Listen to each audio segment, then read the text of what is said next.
16 minutos de la noche, Alberto Garzón, diputado de Izquierda Unida, candidato de la formación a la Moncloa. ¿Qué tal? Muy buenas noches. Hola, muy buenas noches. Decía esta mañana en una red social, en Twitter, que viene a Galicia a aprender de las candidaturas de la Unidad Popular, de lo que aquí estamos llamando mareas. ¿Qué cree que puede contarle la experiencia de lo que ha pasado en algunas ciudades aquí en Galicia, Izquierda Unida?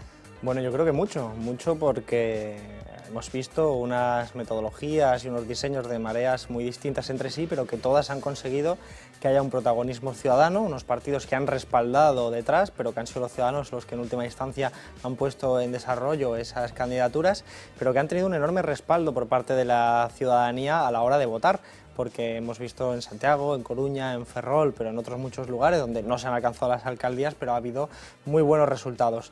Aprender de esas experiencias, dotarnos de contenido para poder contribuir a extenderla a lo largo del Estado, especialmente, muy particularmente, de cara a noviembre de este año, para que haya una candidatura ilusionante de Unidad Popular que desbanque al bipartidismo y le devuelva la Moncloa a la gente. No parece tan sencillo, y se lo digo porque hemos escuchado durante estas últimas semanas, cuando se ha empezado, no solo antes de las elecciones también, cuando se ha empezado a hablar, digamos, con más fuerza de candidaturas de Unidad Popular, voces muy críticas con esta idea. Y empiezo por la primera, porque ha llamado mucho la atención la potencia con la que Pablo Iglesias desde Podemos ha dicho que de ninguna manera piensan en una especie de confluencia en unas elecciones generales con Izquierda Unida. Bueno, es verdad que hay enormes retos, es indudable. Lo había también, de todas formas, al inicio de planteamientos de Unidad Popular en las candidaturas municipales y al final hemos tenido éxito, ¿no? Sin ir más lejos, solo en el caso de Madrid, Podemos tampoco quiso entrar en lo que ahora llamamos Ahora Madrid, y finalmente hemos visto que ha habido un enorme éxito, entre otras cosas porque también logramos como ciudadanos que entrara también esta fuerza política a respaldarlo. En ese sentido todavía hay muchas divergencias, es verdad que Pablo Iglesias ha manifestado muchas diferencias. Yo creo que, sin embargo, lo que tenemos que hacer es tener altura de miras, porque ninguna fuerza en solitario de las fuerzas alternativas va a poder transformar este país, porque no tiene los números suficientes, porque lo hemos visto en las elecciones autonómicas, en las municipales, y por lo tanto lo que sí puede demostrarlo, que eso nos lo ha demostrado también a su vez el 24M, es que allí donde se ha colaborado y contribuido y cooperado, se ha podido ganar, y yo creo que ese es el mensaje de que hay mucho que limar, de asperezas, de diferencias, con el diálogo, y que desde luego no hay ninguna posición preestablecida que vaya a ser definitiva. Hay que hablar mucho, hay que dialogar mucho, y yo creo que es imprescindible que el compañero Pablo esté participando, pero a su vez otros muchos compañeros, ANOVA, Iniciativa, EQUO, los de Izquierda Unida, tenemos que participar y ponernos de acuerdo en lo común. Lo que pasa es que cómo se dialoga con alguien que dice que en ningún caso quiere confluir con uno. Se lo digo porque de las palabras de Pablo Iglesias, ustedes, bueno, lo dijo en concreto Ramón Luca, el secretario de Política Electoral, deducen que hay cambios, que hace 2 días ningún tipo de confluencia era posible, pero que ahora en algunas comunidades autónomas como Galicia, también como Valencia o Cataluña, sí entienden que podría haberlo. Y decía también Luque, que esto me ha llamado la atención, que espera que Pablo no cometa los mismos errores que cometieron ustedes. ¿De qué errores habla? Bueno, efectivamente, Izquierda Unida ha cometido históricamente muchos errores, enormes aciertos sin lugar a dudas, pero también errores que hay que saber reconocer, ¿no? Y aquellos que siempre nos hemos opuesto a lecturas e interpretaciones de nuestra dirección, que consideraba que, por ejemplo, con Izquierda Unida bastaba y que no había que crear una Syriza en España, imagen y semejanza de lo que había sido el movimiento político en Grecia que ha conseguido llegar al gobierno, éramos muy críticos con esa idea. Entonces, trasladar esos errores que fueron cometidos por Izquierda Unida en determinados momentos a otras fuerzas políticas que ahora pues algunos dirigentes pueden llegar a decir la Unidad Popular soy yo, creo que son errores que pueden penalizar mucho a la sociedad en su conjunto. Pero desde luego ha habido modificaciones en la postura de Podemos, pero sobre todo yo lo que noto es que los círculos de Podemos, también por ejemplo aquí en Galicia, pero en muchos otros sitios, sí están por la labor, porque saben y son plenamente conscientes de que no nos jugamos simplemente un número pequeño de diputados, nos estamos jugando las próximas generaciones, nos estamos jugando un modelo de sociedad, estamos jugando si vamos a tener educación pública, sanidad pública, si vamos a tener pensiones dignas, estamos jugando lo que estamos viendo en Grecia y por lo tanto hay que estar a la altura, y la única forma de ganar es una candidatura de Unidad Popular que empieza a transformar la sociedad. Por lo tanto, eso que se entiende muy bien por los círculos de Podemos, al menos en mi impresión, y por muchos dirigentes también de Podemos que hablamos pero no y todos, que me lo dicen, no, desde luego no todos, y tampoco todos en todas las demás formaciones, Insisto en que esto es un reto que requiere limar muchas asperezas, que el obstáculo no es ni mucho menos Podemos, es decir, estamos hablando de que hay obstáculos en todas partes y que algunos dirigentes tenemos, yo creo que la responsabilidad moral y política de pensar en el futuro de nuestra sociedad, en el futuro de Europa, y por lo tanto dejarnos la piel en intentarlo. No hay ninguna garantía de que vaya a funcionar, pero queremos poner la política por encima de todo, por encima de las siglas, por encima de los egos, por encima de los nombres, porque se trata de hacer una candidatura participativa, desde abajo, que no sea una sopa de siglas, pero que permita transformar la sociedad con políticas al servicio de la mayoría social. Es eso el reto. Desde luego vamos a seguir hablando, vamos a seguir dialogando, no nos van a encontrar en peleas entre compañeros, porque yo considero que Beiras es un compañero, considero que Oltra es una compañera, que Pablo Iglesias es un compañero, aunque tengamos diferencias, pero que podemos ponernos de acuerdo en algo muy importante, y es que esta sociedad y esta Europa tenga un futuro para la mayoría social. Hoy ha estado usted todo el día en Ferrol, desde la mañana hasta la tarde, que ha tenido un acto además con ciudadanos en un parque público. Mañana va a estar en A Coruña, también estará en la ciudad de Santiago, se va a reunir también con la Marea en Pontevedra, digamos que va a ir recorriendo un poco varios puntos de Galicia. Esta mañana en el Ayuntamiento de Ferrol decía varias cosas que a mí me gustaría recoger o tratar de resumir de alguna manera, porque hay determinadas frases que usted ha pronunciado allí, que son similares a las que acaba de decir ahora, pero hay algunos detalles que sí me gustaría preguntar, así que vamos a recordar algunas de las cosas que ha dicho Alberto Garzón esta mañana en la ciudad de Ferrol. Creemos que hay que hacer todos los esfuerzos posibles, hay que dejarse la piel para intentar que lo que han sido las experiencias del 24M, que han dado candidaturas de unidad popular, que han conseguido alcanzar los gobiernos de múltiples ciudades en lo largo de todo el Estado, expandir y extender esa experiencia de cara también a noviembre. La experiencia del 24M ha dejado claro que las líneas son la de la participación, la de una candidatura participativa y por abajo, pero lógicamente ejercida por el pueblo gallego y no por otras personas que venimos de fuera. Las cuestiones del cómo nos vamos a presentar en las elecciones no están ahora mismo encima de la mesa, no están en el debate. Ahora mismo lo importante es que nos podamos poner de acuerdo fuerzas sociales y de transformación. El 24M también nos ha enseñado que los nombres de las papeletas electorales es lo de menos. ¿Los nombres en las papeletas son lo de menos? Desde luego que sí, es decir, ¿qué es lo demás? Para empezar desde el lado positivo, lo demás es encontrar respuesta al hambre, a la miseria, a la desigualdad, al desempleo, a las consecuencias de las políticas llevadas a cabo por el bipartidismo y por las políticas de derechas, de recortes en todos esos servicios públicos. Por lo tanto, eso es lo más importante, y a esas cuestiones se subordina todo lo demás. Y el nombre en una papeleta electoral hemos comprendido que es un elemento secundario. Antes lo teníamos teorizado, ahora lo hemos visto, porque hemos visto que Marea Atlántica, Compostela Berta, Ferrol en Común, son nombres que en principio no parecen guardar nada en común, nada compartido, salvo la esencia. La esencia es que las tres candidaturas que acabo de citar sí que tienen como objetivo transformar la sociedad en virtud de corregir esas necesidades. Y la gente lo ha sabido leer así, le ha dado igual el nombre, ha votado eso porque quería votar la corrección. ¿Y usted cree que si en unas elecciones, en estas elecciones municipales ha ocurrido esto? Y tenemos ese ejemplo claro en estas tres ciudades de Galicia.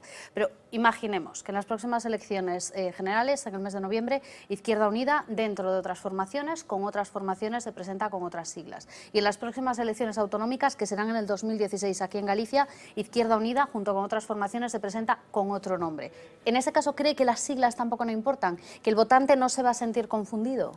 Bueno, yo es que creo que al final no es un debate teórico, es un debate que hemos visto en las municipales. También existía ese riesgo de que el votante se sintiera confundido, pero al final ha sabido reconocerlo, sabía dónde estaba el compañero Martiño Noriega, sabía dónde estaba Xulio Ferreiro, sabía dónde estaba Jorge en Ferrol, es decir, que al final lo ha sabido identificar. ¿Y sabía dónde estaba Izquierda Unida con cada uno de ellos? Yo entiendo que sí, porque para eso además ha habido una campaña, ha habido actos públicos, apoyos, son muy concretos, es decir, yo creo que al final, independientemente de que hemos de reconocer, en este caso da igual los partidos, en este caso lo que importa es si se consiguen los objetivos para transformar la sociedad. Los partidos han estado respaldando desde detrás, pero no se trata de ganar protagonismo, el protagonismo es Ciudadanos, y es evidente, por ejemplo, que en una candidatura hipotética para las elecciones generales en noviembre, pues si da igual el nombre, no pongo el nombre porque creo que no hay que empezar a construir la casa por el tejado, pero si la gente ve que en esa candidatura está Mónica Oltra, Beiras, Pablo Iglesias, Alberto Garzón y una serie de personas más, Manuela Carmena, Ada Colau, etcétera, etcétera, la gente va a saber perfectamente de qué se está hablando, y lo más importante, va a poder ser un instrumento para poder corregir lo que decíamos que eran las necesidades sociales de la ciudadanía. Por eso yo, que además soy del Partido Comunista de España, que que soy de un partido que sigue teniendo plena autonomía, no se presenta a las elecciones. Nosotros nos presentamos como Izquierda Unida, no aparece nuestra sigla del Partido Comunista y, sin embargo, estamos existiendo. Por lo tanto, hay que no caer en el error de que la sigla significa la existencia misma de la organización, porque no es cierto. En la propia Alternativa Galega estaba Izquierda Unida, estaba Nova, la gente lo sabía y, sin embargo, era Alternativa Galega, ¿no? Creo que es evidente que estamos en un momento en el que hay que priorizar, porque como nos jugamos un modelo de sociedad, cuestiones como los nombres ha de ser siempre lo último. Y si los nombres no importan, ¿a usted no le importaría, por ejemplo, que el nombre de Izquierda Unida se diluyese en otra etiqueta? Si, por ejemplo, estamos hablando de una posibilidad, como pudiera ser ahora En Común para las elecciones en generales, desde luego que hemos tenido muy claro que las siglas no van a ser un impedimento, pero es que eso no significa que la organización se diluya, se disuelva o desaparezca. La organización seguirá existiendo, como por ejemplo siguen existiendo la organización de Izquierda Unida en Ferrol, la organización en Coruña, la organización en Santiago, a pesar de que el nombre no estaba en la papeleta electoral. No hay que temer nada, lo único que tienen que temer son las grandes empresas, las grandes fortunas que han saqueado este país y que un proceso de unidad popular les quita las ciudades, les quita las oportunidades de seguir saqueando. Yo creo que es ahí donde nos situamos. Insisten ustedes mucho en esta idea de que se han recuperado estas ciudades para el ciudadano de a pie. ¿De quién eran antes?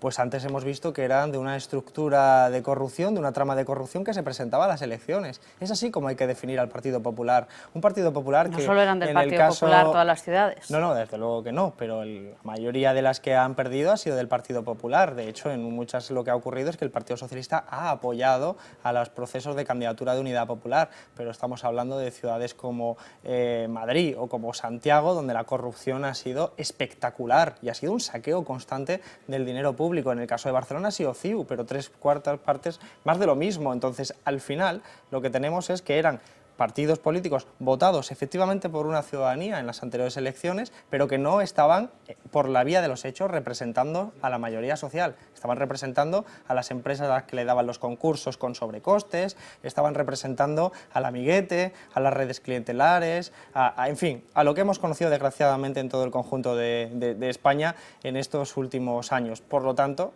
cuando se ha quitado todo eso y ha entrado unas candidaturas que hablan de transparencia, democracia participativa, remunicipalización de lo privatizado, quitarle las concesiones a las grandes empresas que hayan sido partícipes de procesos de corrupción. Eso es un cambio cualitativo que la gente va a empezar a notar muy prontito. Esto se lo tengo que preguntar también. ¿Cuándo se va a empezar a notar? Lo digo porque ya hay en algunas ciudades, y estoy pensando, por ejemplo, en Madrid, donde algunas de las cosas que se plantearon en un principio, y luego le preguntaré también por el papel de Izquierda Unida en la victoria de Manuela Carmena, se están quedando, digamos, como en una especie de declaración de intenciones que la propia Carmena ha reconocido que quizás no se pueden llevar a cabo. Le ha restado importancia a esa cuestión. El problema es que el ciudadano puede empezar a verlas como ocurrencias. Yo no sé si usted teme que pase esto.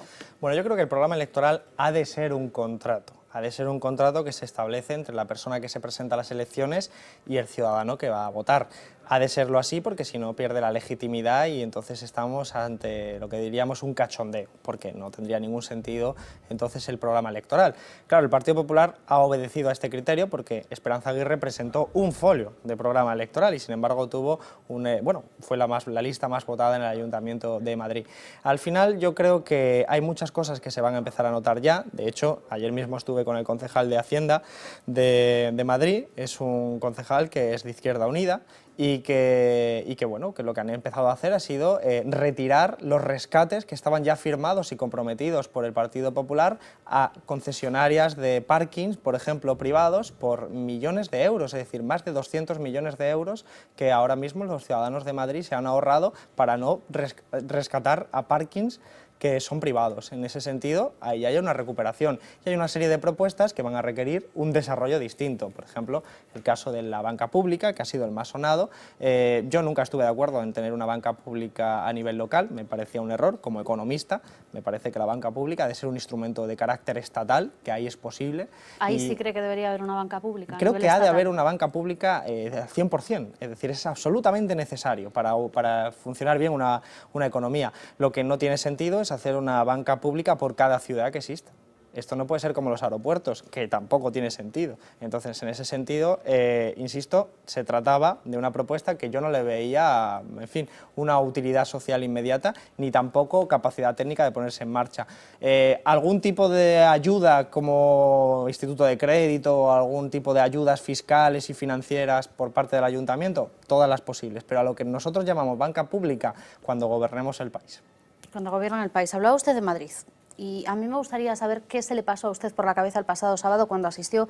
Usted estaba en Madrid, en esa toma de posesión de Manuela Carmena.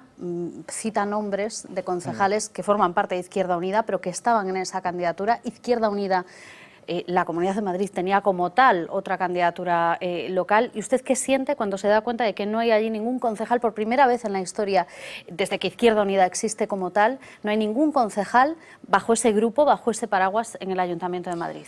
¿Pincha pues, algo? ¿Hay una sensación un poco extraña? Hay una sensación de pena, de que mis siglas, las siglas que yo estoy defendiendo, no se hayan puesto del lado del cambio, como sí ha ocurrido en Barcelona, sí ha ocurrido en Zaragoza, sí ha ocurrido en estas ciudades de Galicia. Es una sensación de pena, pero una pena compleja, porque efectivamente teníamos compañeros de Izquierda Unida que estaban en la candidatura de Ahora Madrid. El problema es que no se llegó a una solución y tuvimos gente de Izquierda Unida en dos candidaturas y la que llevaba la sigla, desgraciadamente, es la que no quiso participar del cambio.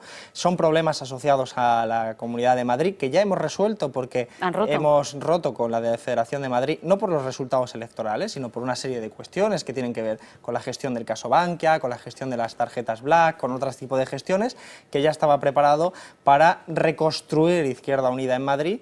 Y en esa reconstrucción de Izquierda Unida en Madrid, pues los concejales, al menos 3 por el momento de Ahora Madrid, han vuelto a Izquierda Unida y ahora tenemos esos concejales que están formando parte del cambio. Además son concejales que, como en el caso de Mauricio Valiente, fue quien ganó las primarias en el caso de Madrid, ¿no?, de la Comunidad de Madrid. ¿Y usted entiende que, visto desde fuera, ya me imagino que un ciudadano de Madrid lo entiende poco, entenderá usted que desde esta esquina lo entendamos un poco peor? Ustedes hablan de confluencia, hablan de tratar de buscar candidaturas de unidad popular hechas desde abajo, con el consenso, digamos, de todas las fuerzas que estén dentro. Y ahora explíqueme cómo le explicaría usted a un votante de Izquierda Unida o un posible votante de una candidatura de unidad popular que no va a pasar lo mismo, que no vamos a tener este tipo de divisiones y que esa sensación de que al final todo es un reino de taifas aquí no se va a repetir. Claro, es que lo que se trata es de evitarlo. Nadie puede garantizar que en determinado lugar haya un conflicto interno porque los partidos son heterogéneos, tienen pluralidad política y además así ha de ser.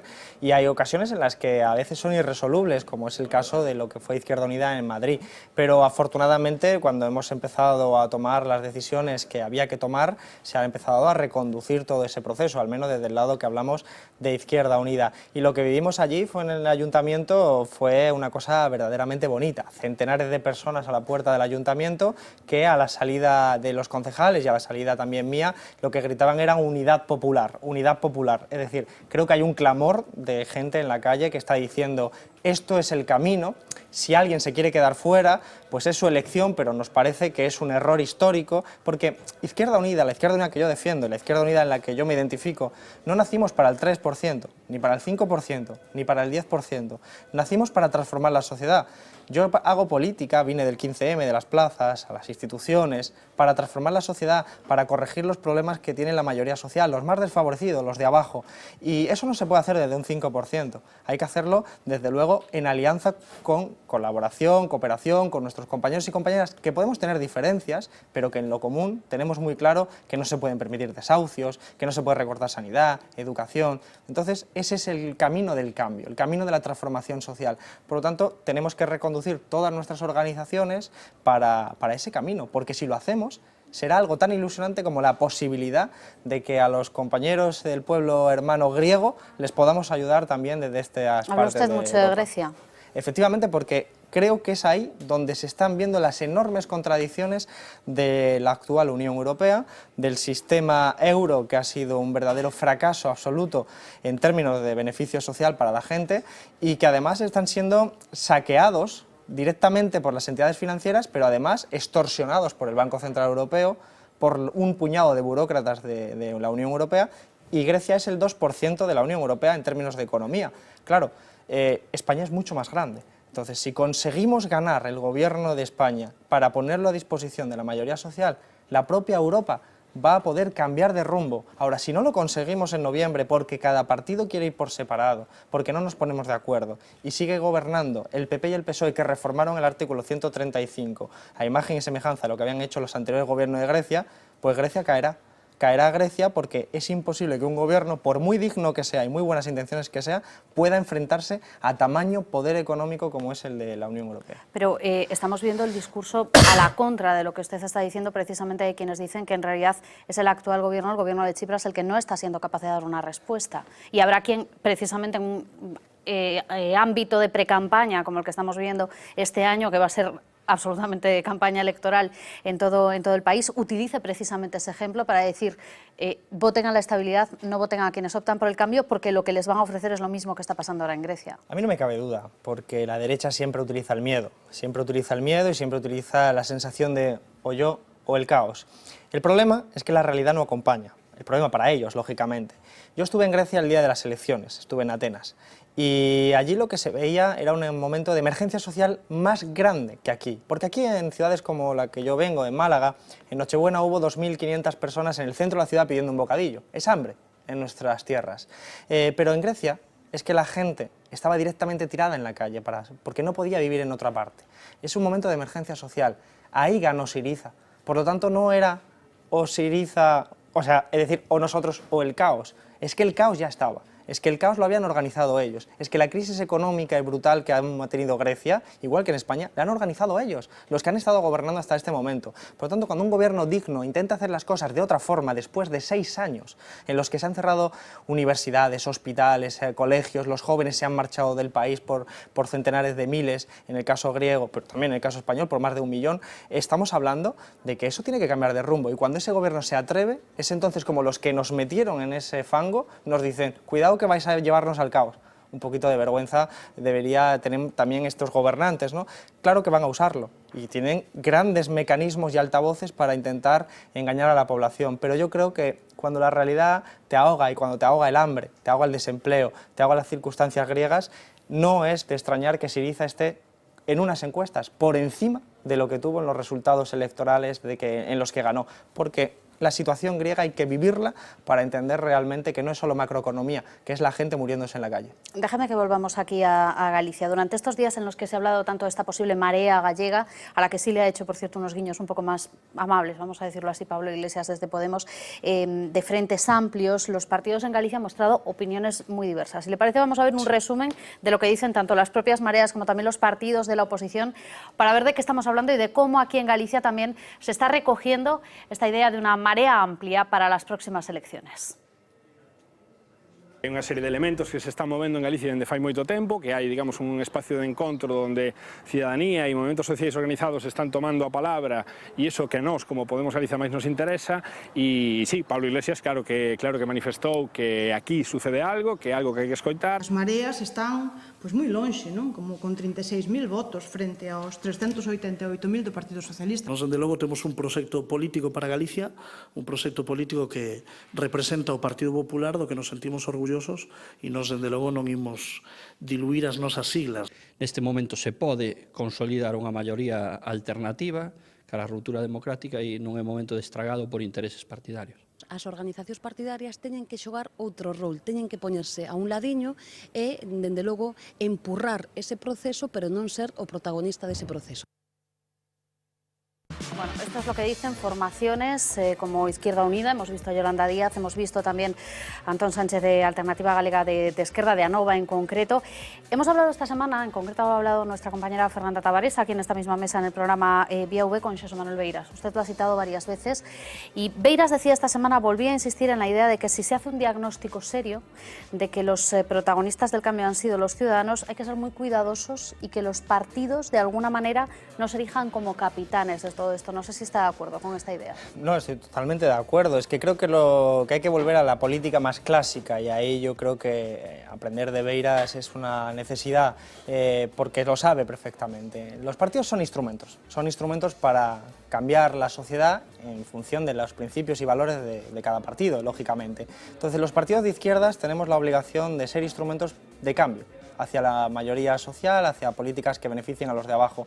Y en ese sentido, cuando el protagonismo es ciudadano, el protagonismo nace desde abajo, de las clases populares, los partidos tenemos que ayudar, tenemos que ponernos a ayudar, a contribuir en la medida de las posibilidades, pero no a protagonizar. No se trata de cerrar acuerdos en una mesa entre determinados dirigentes, sino de contribuir con humildad, con generosidad, a que las candidaturas puedan ir saliendo, a no intentar patrimonializarlas, ni mucho menos. Y en el caso de una marea gallega, he de añadir, yo soy de Logroño y he vivido toda mi vida en Andalucía. Creo que la marea gallega la tiene que hacer el pueblo gallego.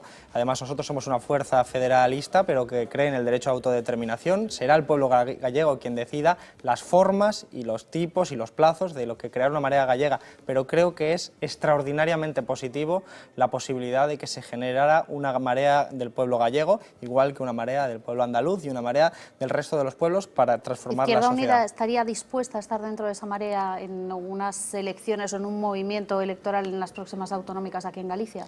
Nosotros siempre hemos sido partidarios de esa unidad popular, una unidad popular que se construye en torno a un programa que lógicamente beneficia a la mayoría social.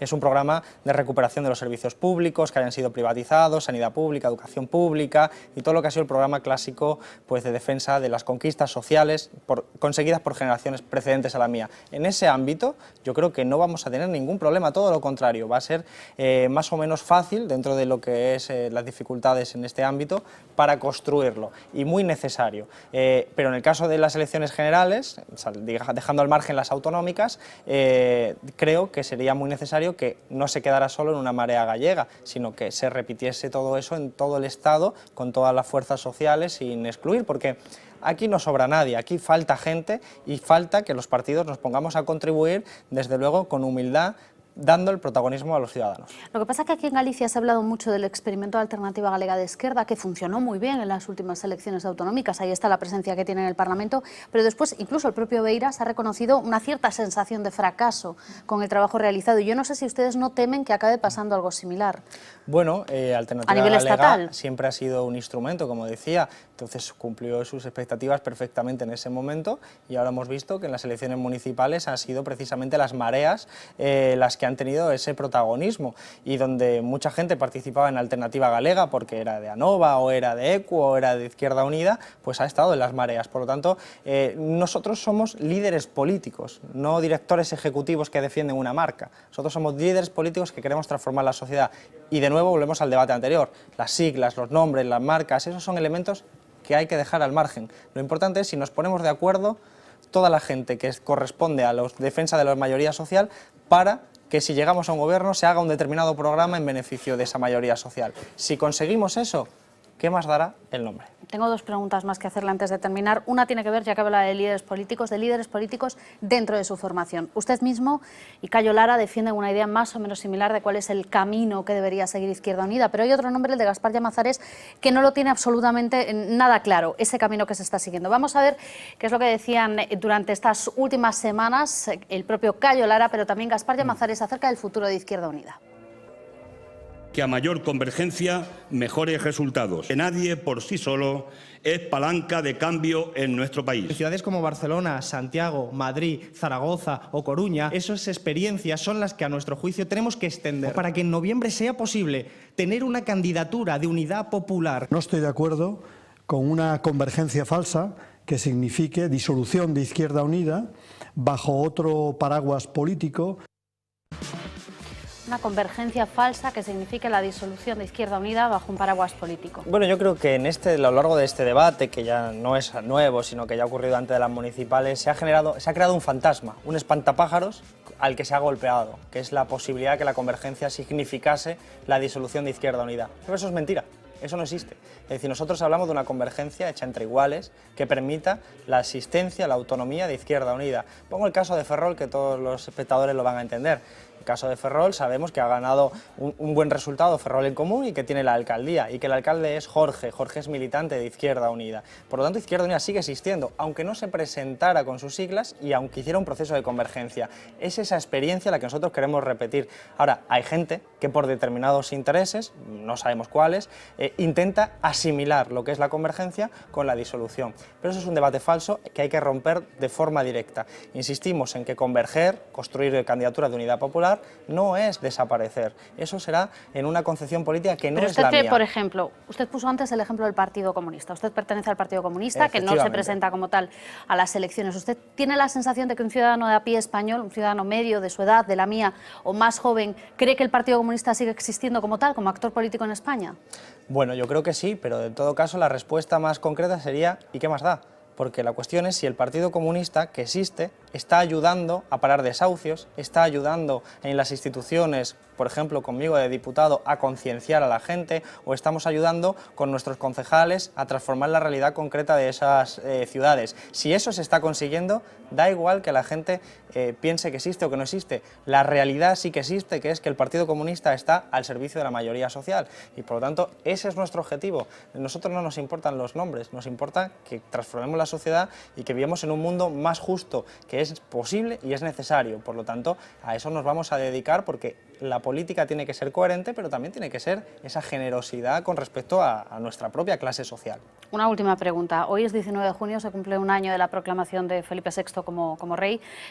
Un año después, un republicano como usted, ¿qué piensa de este primer año, de estos primeros 365 días de trabajo directo del nuevo monarca? Bueno, considerarlo trabajo ya es de sí mismo una hipótesis bastante arriesgada, siendo un monarca, pero yo creo que el ciudadano Felipe de Borbón es el resultado de un ejercicio de cambio cosmético, en el buen sentido de la palabra, de maquillaje de comunicación política, inteligente desde luego por parte de la Casa Real, pero que el fondo no deja de ser profundamente anacrónico. Es decir, en una sociedad en la que estamos demandando en la calle democratizar las instituciones, democratizar la economía, la política, también hay que democratizar la jefatura del Estado, y por eso soy republicano, por convicción democrática, y entiendo además que Felipe de Borbón representa claramente los intereses de las grandes empresas y de las grandes fortunas, exactamente igual que su padre. Es verdad que de momento no está enfangado como estaba su padre y muchos miembros de la Casa Real en casos de corrupción o de otra serie de circunstancias que no estaban bien vistas, pero en términos políticos representa exactamente lo mismo, y además es profundamente antidemocrático una institución que es inviolable, hereditaria, vitalicia, verdaderamente no pertenece a nuestro mundo actual. Alberto Garzón,